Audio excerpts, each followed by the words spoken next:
दोस्तों स्वागत है आप सभी का आपके अपने परिवार में। जैसा कि फ्रेंड्स हम बात करेंगे सामाजिक सुरक्षा पेंशन योजना 2024 के बारे में। जैसा कि आपको बता दें 17 तारीख तक जो है आपकी पेंशन जारी हो जाएगी और ये हम ऐसे नहीं कह रहे हैं, आपको पूरा प्रूफ बताएंगे कि 17 तारीख को आखिरकार हमने डिसाइड क्यों किया कि 17 तारीख को ही आपकी पेंशन आ सकती है। ये हमने नहीं किया है क्योंकि ये खुद यहाँ पर जो है सामाजिक सुरक्षा पेंशन के कर्मचारियों ने घोषणा की है कि यह जो है आपकी पेंशन 17 तारीख तक आ जाएगी और उसके बाद अक्टूबर से लगातार पेंशन आती रहेगी। तो उसकी बात करने वाले हैं। साथ में आपको बता दें फर्जी पेंशन लेने में राजस्थान के जो टॉप 5 जिले हैं उसकी भी बात करेंगे। 300 करोड़ रुपए का जो घोटाला हुआ है उसको भी कवर करने वाले हैं। तो सभी अपडेट आपको इस चैनल में मिलेगी। साथ में आपको हम बताएंगे अगस्त की जो पेंशन आई है उसका अंतिम भुगतान भी हुआ है, उसको भी दिखाएंगे। तो आप में से बहुत सारे बोलते हैं कि हमारी 3 महीने की पेंशन नहीं आ रही, तो उसको भी यहाँ पर जो है आपको पूरा प्रूफ के साथ बताएंगे कि बहुत से ऐसे पेंशन धारक हैं जिनकी अगस्त की पेंशन का भुगतान हो चुका है, बस उनके सितंबर की बाकी रह रही है। जो यह महीना कंप्लीट होते ही वो भी इनको मिल जाएगी।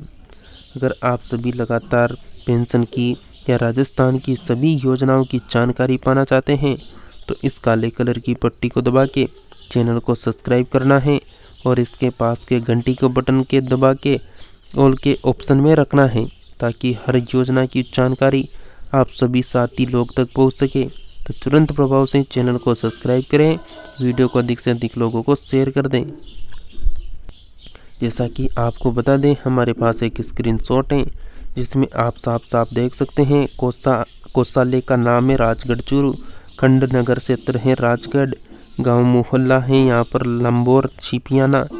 उसके बाद यहाँ पर देख सकते हैं ये जो पेंशनर्स हैं इसकी जो भुगतान की प्रारंभ तिथि है वो अप्रैल 2023 से इसको पेंशन मिलना स्टार्ट हुआ था। मतलब 1 साल पहले, लगभग 1 साल पहले मिलना स्टार्ट हुई थी और इसका जो अंतिम भुगतान हुआ था वह अगस्त 2024 में हुआ है। तो आप कह सकते हैं कि अगस्त की पेंशन इसके खाते में आ चुकी है, क्योंकि अगर अंतिम भुगतान अगस्त में नहीं होता तो यहाँ पर अगस्त नहीं होता, इसकी जगह मई होता या फिर जून होता, लेकिन यहाँ पर क्या है अगस्त है। और वर्तमान संवितरण बैंक खाता है और यहाँ पर प्राप्ति तिथि 23/2/2023 दे रखी है। साथ में ग्राम पंचायत हर पालू कुबड़ी है और क्षेत्र ग्रामीण है, जिला चूरू है। तो आप प्रूफ के साथ देख सकते हैं अंतिम भुगतान आपको बता रखा है अगस्त 2024 का। अब चलिए और खबर की ओर बढ़ते हैं और बाकी जो 17 तारीख की रही बात उसकी बात हम लास्ट में करने वाले हैं। तो जैसा कि पेंशन के लिए 17 से 18 साल के लड़के लड़कियों ने बने बुजुर्ग सरकारी अफसरों की पत्नियों ने छीना गरीबों का हक। जी साथियों, जैसा कि राजस्थान में लाखों फर्जी पेंशनर्स हैं जिन्होंने 300 रुपये का करोड़ का घोटाला कर रखा है। जैसा कि 13 से 15 की उम्र में किशोर, 16 से 17 साल की नाबालिग बच्चियां और यहाँ पर जो है सरकार में बड़े ओहदे पर रह रहे अफसर कर्मचारियों और उनकी बीवियों ने भी सालों तक बुजुर्गों की पेंशन उठाती रही है। जब तक पेंशन बांटने वाले विभाग की इस गफेबाजी पर नज़र पड़ी तब तक सरकार को 300 करोड़ रुपए की चपट लग चुकी थी। गरीब और बुजुर्ग लोगों के लिए शुरू हुई इस योजना में लोग भी पेंशनधारी बन गए जिनके पास करोड़ों की प्रॉपर्टी थी। वो भी यह खुलासा तब हुआ जब विधानसभा में विधायक नरपत सिंह राजीव ने पेंशन में फर्जीवाड़े पर जानकारी मांगी। और ये खबर कब की है उसको भी आपको बता देंगे। जैसा कि जनता की गाड़ी कमाई में टैक्स से जमा होने वाली पैसों से चलने वाले कल्याणकारी योजनाओं में सरकारी अफसरों की लापरवाही के चलते इतना बड़ा नुकसान हो गया। इसके बावजूद सामाजिक व अधिकारिता विभाग अपने किसी अधिकारी कर्मचारी के खिलाफ कोई कार्रवाई नहीं हो गई। जैसा कि आपको केस नंबर 1 में बताएं तो 16 से 18 वर्ष की लड़कियां खाते में पेंशन आई 22,000 रुपये।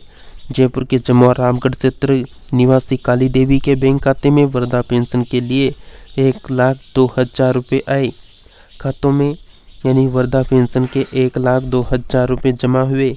उनकी 18 साल की बेटी प्रियंका और 16 साल की छोटी बेटी आशा के बैंक अकाउंट में 22,000 रुपये बतौर वृद्धा पेंशन के जमा हो गए। केस नंबर 2 में बात करें तो 19 साल का युवा 3 साल तक मिलती रही पेंशन। दौसा जिले के निवासी आदित्य मीणा की उम्र महज 19 साल की है, लेकिन वो करीब 3 साल तक पेंशन उठाता रहा। उसके खातों में हर महीने 750 रुपये के हिसाब से 30,750 रुपये जमा होते गए। सबसे चौंकाने वाली बात तो यह थी कि जब विभाग ने जांच की तो पता चला कि आदित्य ने पेंशन के लिए अप्लाई भी नहीं कर रखा था, फिर भी पेंशन मिल रही थी। जैसा कि बेटा ऊर्जा विभाग में AEN है और पिता पेंशनधारी बन चुका है, लेकिन आप सभी को पता है किसी का बेटा कर्मचारी है गवर्नमेंट में तो उसको यहाँ पर पेंशन नहीं मिलती है। तो विद्युत निगम में कार्यरत सहायक अभियंता AN जितेंद्र कुमार जैन के पिता भंवरलाल जैन ने करीब 5 साल तक 54,000 से ज़्यादा पेंशन की राशि उठाई है। नियमानुसार जिनके पुत्र सरकारी सेवा में कार्यरत हैं उनके माता पिता वृद्धा पेंशन के पात्र नहीं माने जाते हैं। केस नंबर 3 लापरवाही का सबसे बड़ा नमूना। 13 से 15 साल तक के किशोर भी पेंशनधारी हैं। लालसोट क्षेत्र निवासी 21 वर्षीय संतोष कुमार के खाते में 3 साल तक पेंशन आती रही। जांच में पता चला कि उसके खाते में 33,000 रुपये पहुँच गए थे। इसी क्षेत्र की 19 वर्षीय युवती सुनीता के खाते में 17,250 रुपये पेंशन आ गए। जयपुर जिले के संतोष और सूरज नाम के 2 किशोर उम्र 13-15 वर्षों के खाते में करीब 2.5 साल तक पेंशन जमा होती रही। यह राशि करीब 30,000 रुपये थी। केस नंबर 4 पेंशन ऐसे बटी जैसे रेवाड़ियाँ बढ़ रही हो। टोंक जिले के मालपुरा तहसील में मांगी बाई नामक महिला को करीब 15 महीने पेंशन मिलती रही। ऑडिट में खुलासा होने पर पेंशन राशि रोक दी गई। उनकी उम्र महज 51 साल है, जबकि 55 वर्ष पूरे होने के बाद ही पेंशन की हकदार हो सकती हैं। जब अब वसूली की कार्रवाई अधर पर है तो टोंक जिले के मालपुरा क्षेत्र में कन्यालाल चौधरी की आयु केवल 52 वर्ष है और उनके लिए पेंशन स्वीकृत हो गई है। जैसा कि डूंगरपुर के बीवड़ी निवासी नारायण पुत्र प्रभु रेबारी, जिसके आधार कार्ड में जन्म तिथि 1 जनवरी 1969 जन्म तारीख अंकित है, 53 वर्ष में पेंशन चालू कर दी गई, जबकि 58 वर्ष बाद पेंशन चालू होनी चाहिए थी। कैसे पकड़ में आई इतनी बड़ी गड़बड़ी, साथियों बात करते हैं तो दरअसल हर सरकारी योजना की समय समय पर ऑडिट होती रहती है। पेंशन योजना में भी शुरुआती ऑडिट के दौरान 1-2 खातों में ऐसी गड़बड़ी पकड़ी गई। जब बड़े स्तर पर रिकॉर्ड जांच की गई तो करीब 2,70,531 खातों में ऐसी गड़बड़ी देखकर सब चौंक गए। जब हिसाब लगाया गया तो आंकड़ा आया कि 4 साल में करीब 300 करोड़ रुपए की पेंशन अपात्र लोगों पर बट रही है। कौन है 300 करोड़ रुपए की फर्जी पेंशन पाने वाले? तो 3,358 तो सरकारी नौकरी से रिटायर और 34,444 रिटायर सरकारी अफसर की पत्नियां हैं। सरकारों को 300 करोड़ रुपए का चूना लगाने वालों में सरकारी अफसर कर्मचारियों की पत्नियां भी पीछे नहीं है। वहीं सरकारी नौकरी से अच्छी खासी पेंशन लेकर रिटायर हो चुके लोगों ने भी कई साल तक हजारों रुपए की पेंशन उठा ली। आपको बता दें जैसा कि राजस्थान में विभिन्न श्रेणियों में करीब 94 लाख लोगों को पेंशन मिलती है। करीब 50 लाख बुजुर्ग महिला पुरुषों को वृद्धा पेंशन मिलती है। पिछले 4 सालों में 3358 लोग ऐसे हैं जो सरकारी नौकरी से रिटायर हुए, लेकिन उन्होंने वृद्धा पेंशन भी उठा ली, जबकि उन्हें सरकारी कर्मचारी के एवज में भी पेंशन मिलती रही है।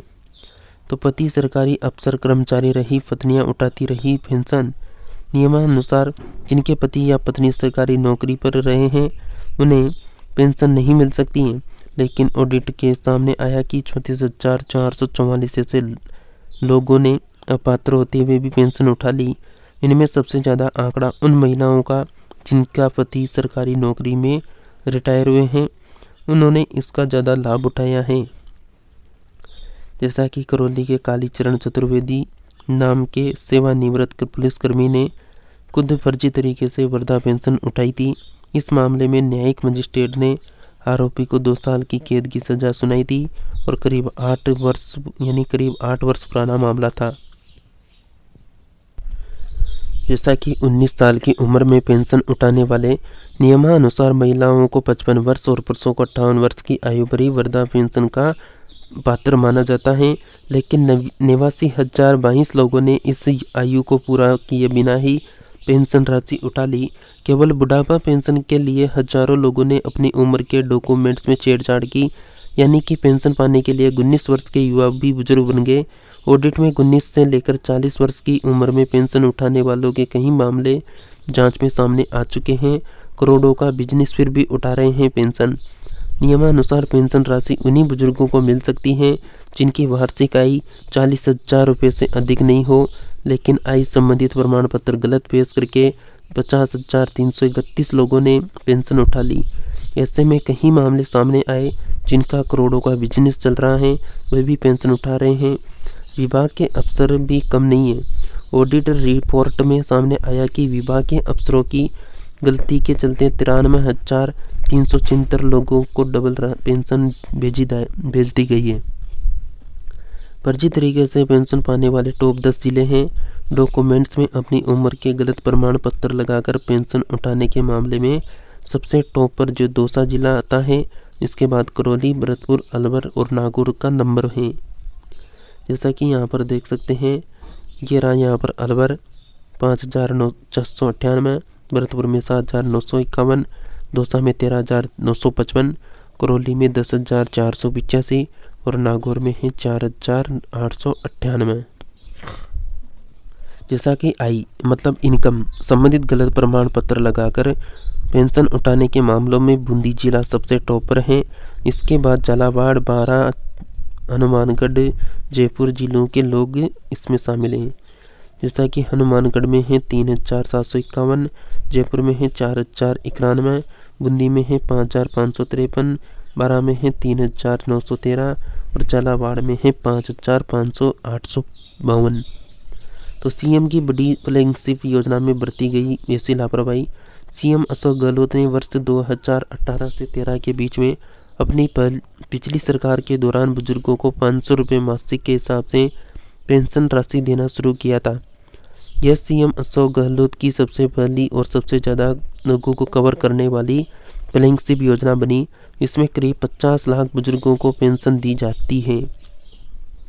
विधवाओं व दिव्यांगों को मिलाकर यह संख्या करीब 1 करोड़ हो जाती है।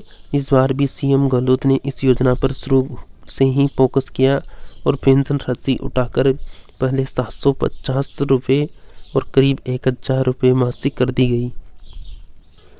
जैसा कि अधिकारी बोले, अब कर रहे हैं वसूली की कार्रवाई। सामाजिक न्याय एवं अधिकारिता विभाग के शासन सचिव डॉक्टर समीर शर्मा ने भास्कर को बताया कि विभाग इस बात के लिए प्रतिबद्ध है कि कोई भी अपात्र व्यक्ति योजना को गलत तरीके से लाभ ना ले। इसलिए विभाग ने आगे बढ़कर आईटी का उपयोग करते हुए पेंशन पोर्टल को जन आधार के माध्यम से अलग अलग पोर्टल से लिंक किया, तो अपात्र व्यक्तियों का पता लगा, जिससे पहचान पोर्टल से मृतक व्यक्तियों एवं RGHS पोर्टल में राज्य कर्मचारियों का एवं सेवानिवृत्त कर्मचारियों का ऐसे हाई रिस्क व संदिग्ध केसेस का फील्ड वेरिफिकेशन करवाकर अपात्र पाए जाने वाले उनकी पेंशन बंद कर दी गई है और नियमानुसार वसूली एवं कार्रवाई के निर्देश दे दिए गए हैं। मैं स्वयं सवाई माधोपुर जिले का प्रभारी हूँ। मैंने स्वयं ने भी कुछ ऐसे तरह की गड़बड़ियाँ पकड़ी थी। जयपुर, दौसा, अलवर, करौली, सवाई माधोपुर, धौलपुर जिलों में इस तरह के प्रकरण ज़्यादा हुए हैं। जैसा कि डॉक्टर समित शर्मा शासन सचिव सामाजिक एवं अधिकारिता विभाग है। अब हमारी कोशिश यही है कि आगे से ऐसा न हो। जैसा कि सरकार जवाब देने में जानबूझकर देरी करती है, राजीव का कहना है। इस संबंध में विधायक नरपत सिंह राजवी ने भास्कर को बताया कि विधानसभा आखिरी सत्र संभवतः जुलाई-अगस्त में आने वाला है, जो बहुत मुश्किल 4 से 5 दिन चलेगा। ऐसे में सरकार विधानसभा में सामना करने से बचती है। मैंने जब भी सवाल पूछे तो उनका जवाब बहुत देरी से दिया गया। कल्याणकारी योजना चलाना अलग बात है और जनता के पैसे का सदुपयोग करना अलग है। ज़रूरतमंद बुजुर्गों को पेंशन मिलनी चाहिए, लेकिन जो अपात्र लोग हैं उन्हें पेंशन मिल जाए तो इसकी वसूली के लिए संबंधित लापरवाही बरतने वाले अफसरों पर कार्रवाई होनी चाहिए। नरपत सिंह ये रहे राजवीर जी, जो भाजपा विधायक विधाननगर सीट से हैं, और सरकारी योजनाओं की कैसे धूल उड़ती है यह मामला इस बात की मिसाल बन गया है, ये इनका कहना है। जैसा कि एक तरफ से चोरी, सरकारी खजाने में लीकेज है, सांख्यिकी और अर्थव्यवस्था में सरकारी आंकड़ों ने इन्हें छुपा दिया जाता है। विधानसभा से मिले जवाब में सरकार ने खुद मान लिया कि हाँ, सरकारी सेवानिवृत्त कर्मचारियों ने भी वृद्धा पेंशन उठा ली है। इस बड़ी लापरवाही और क्या होगी। सरकार ने खुद ने मान लिया कि आयु और आय संबंधित मापदंडों के गलत प्रमाण पत्र लगाकर लोगों ने पेंशन उठा ली है। एक्सपर्ट का क्या कहना है, तो 10 से 12 लेवल पर चेक होनी चाहिए पेंशन। पंजाब नेशनल बैंक के पूर्व महाप्रबंधक वेद माथुर का कहना है कि सरकारी राजनीतिक लाभ के लिए करोड़ों लोगों के लिए बिना किसी फुल प्रूफ्ड सिस्टम के पैसे के डायरेक्ट भुगतान की योजना लागू कर देनी चाहिए। पैसे के लालच में लोग गलत प्रमाण पत्र लगा देते हैं। सिस्टम करोड़ों लोगों की जांच, मॉनिटरिंग, ऑडिटिंग नहीं कर पाता है। ऐसे में भी बड़ी गड़बड़ी पकड़ में भी आती है तो बहुत देर हो चुकी होती है। लोक कल्याणकारी योजनाओं में सरकार का पैसा फालतू नहीं जाना चाहिए। इसके लिए 10-12 चेकिंग पॉइंट सिस्टम में होनी चाहिए ताकि पेंशन राशि गलत ढंग से स्वीकृत नहीं हो सके। जैसा कि वेद माथुर, पूर्व महाप्रबंधक पंजाब नेशनल बैंक, लोक कल्याणकारी योजनाओं में कम से कम 10 से 12 लेवल तक चेकिंग हो, तभी ऐसी गलतियों से बचा जा सकता है। जैसा कि ऐसी लापरवाही गड़बड़ी का ही नतीजा वरिष्ठ राजनीतिक पत्रकार भूपेंद्र ओझा का कहना है कि यह हड़बड़ी का नतीजा है। अब जैसी महिलाओं को फ्री मोबाइल बांटने की योजना में टेंडर नहीं हो पाए हैं तो सीधे पैसे जमा करने की बात हो रही है। मेरा मानना है कि ऐसी स्कीम को जल्दबाजी नहीं करनी चाहिए। जल्दबाजी में 10 से 12 हज़ार अपात्र महिलाओं के खातों में पैसा चला गया तो सरकार को करोड़ों रुपए की चपट लगेगी। सीएम को इस मामले में सावधानी बरतनी चाहिए। ये भूपेंद्र ओझा, वरिष्ठ राजनीतिक पत्रकार, ऐसा पात्र लोगों पर बट रहा है या नहीं, इसकी प्रभावी मॉनिटरिंग जरूरी है। जैसा कि सीएम की फ्लैगशिप योजना भाजपा बनाएगी, इससे अब मुद्दा। तो भाजपा के प्रवक्ता लक्ष्मीकांत भारद्वाज का कहना है कि गहलोत सरकार केवल लाभवाही लूटने के लिए योजनाओं का प्रचार प्रसार करते हैं, लेकिन उनकी योजनाओं में एक के बाद एक झोल सामने आ रहे हैं। जनता का पैसा लुटाने या अपात्रों को देना बिना किसी सरकारी मिलीभगत के संभव ही नहीं है। भाजपा की पोल खोलने के लिए इन सभी मामलों को चुनाव में मुद्दा बनाएगी। जैसा कि हमने आपको अंतिम भुगतान भी बता दिया है कि अगस्त 2024 में अंतिम भुगतान हुआ है, और यहाँ पर आप देख सकते हैं 11 सितंबर की अपडेट है, मतलब यहाँ पर बोला गया होगा 10 सितंबर को। जैसा कि दिव्यांगों, बुजुर्गों और एकल महिलाओं के लिए यह व्यवहार चिंताजनक है। 90 लाख लोगों की 3 माह 10 दिन से रुकी हुई है पेंशन, कब मिलेगी। जैसा कि ये खबर तो आपने पढ़ी रखी होगी, तो हम इसका मेन जो पॉइंट है उसको आपको अच्छे से पढ़ के सुनाते हैं। जैसा कि यस्सी बोले हफ्ते भर में जारी कर देंगे पेंशन। भास्कर ने पेंशन को लेकर सामाजिक न्याय एवं अधिकारिता विभाग के एस कुलदीप रांका से बात की। उन्होंने कहा कि 3 महीनों की अटकी हुई पेंशन हफ्ते भर में जारी हो जाएगी और सरकार की घोषणा के अनुरूप बढ़ी हुई पेंशन का लाभ भी लाभार्थियों को दिया जाएगा। इसके बाद अक्टूबर से नियमित रूप से जो है यहाँ पर खातों में पेंशन आएगी, ये यहाँ पर कह दिया गया है। और यह बोला गया था कब, 10 सितंबर को। और यहाँ पर कितने दिन की बात की है, 1 हफ्ता मतलब 7 दिन की बात की है, यानी 17 तारीख लास्ट है। अगर इस तारीख तक पेंशन डल गई तो ठीक है, नहीं तो फिर वापस वही सवाल उठेगा कि आपने हफ्ता भर बोला था लेकिन हफ्ते भर से कोई पेंशन नहीं मिली है। तो ये खबर थी साथियों जो आप सभी तक पहुंचाई। आपको कोई भी प्रश्न करना है तो कमेंट करके पूछ सकते हैं।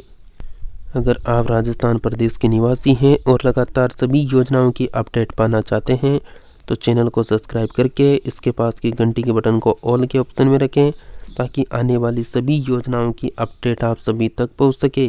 तो मिलते हैं नेक्स्ट अपडेट के साथ में।